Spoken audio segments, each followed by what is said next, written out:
Sure. I think country music and trucking really go together. Okay. I mean, what is it? What is it there? I mean, I guess so many of the nation's truck drivers, Country people. Sure. And that's where country music comes from. Even though here we are in this big town. And a lot of truck driving songs. Oh yeah. Sure. SAG, BMI, ASCAP, and they're just. And 1 year he took his dad's saloon when he died in 1970. Okay. Well, we're getting. Hold on. Yeah, my name's Larry Morris. I drive for Double G Trucking out of Poplar Bluff, Missouri. Okay. All van freight. Pick up and deliver. 48 states? Yep. Okay.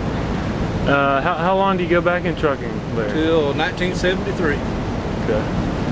Started there hauling chickens for John's Produce Company in Campbell, Missouri, right before I lived there. And I didn't know if I'd stick with it every trip, but every time I make a trip, I'd get in and I'd do it again. I just got to love it.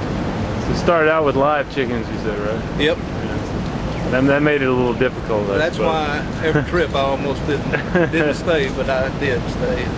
Stayed there several years until they went out of business. Okay. And you, I know you along the way, you were telling me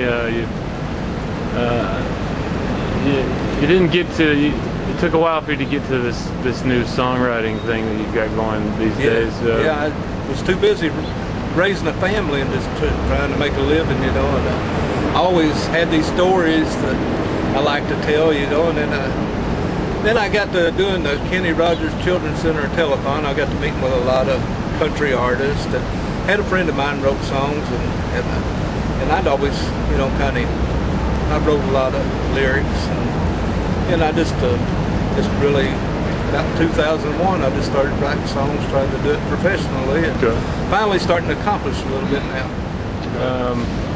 Tell me a little bit more about the telethon. It happens over in what, Saxton, Missouri? Is that what you're? Saxton, Missouri, yes, and it's a telethon they do every year. It started out for cerebral palsy, kids with cerebral palsy. Now it's all different disorders. Okay. They help kids with. I used to do the silent auction part of the telethon. Okay. And I met a lot of country artists doing that, you know, and it really got me interested. And I thought, man, if I could just be any part of Nashville and country music, I'd want to do it, you know. So that's how I got, you know. Sure. Before that, were you a small part of it, you know? Yeah. Were you a big fan of country music growing up? Always. Okay. Who were some? I mean, going back, who were some of your favorite artists when you were growing up? Oh, I really liked Hank Jr. and Johnny Cash. Sure. And Conway Twitty. Okay. And Merle Haggard. Okay. Alabama. Just tell me a little bit about that and where that's appearing and how that came about.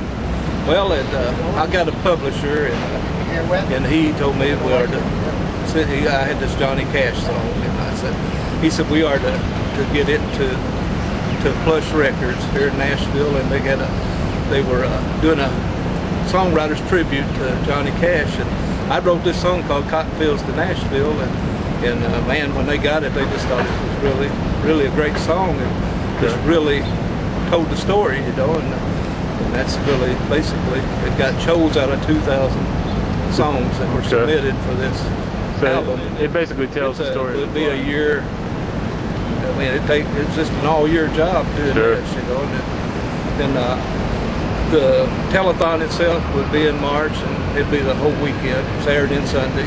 Okay. You just basically were there Saturday and Sunday. Right. And I really love doing it too.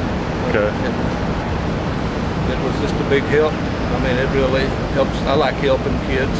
Sure. And then, you know, I got to meet a lot of people in the process too. Sure. How did you meet AJ Siegler, who's sort of the producer on the Cotton Fields in Nashville project? Through a lot of friends. Okay. I knew he's in the studio business and publishing. And where's he based? He's in Puxico, Missouri, but he'd been in Nashville all his life. I mean, not all his life, but since the 80s. Anyway. Sure. And his wife's from Puxico, and they decided to move back to Puxico, and he's got a little studio there. And then does part of his work down here too. Then. Good. What his particular focus is, he basically seems to be that he produces demos for for writers and for some record companies who use him here to sort of, some record companies will contract his studio out, and then like some other songwriters will contract him to do demos for them. Okay.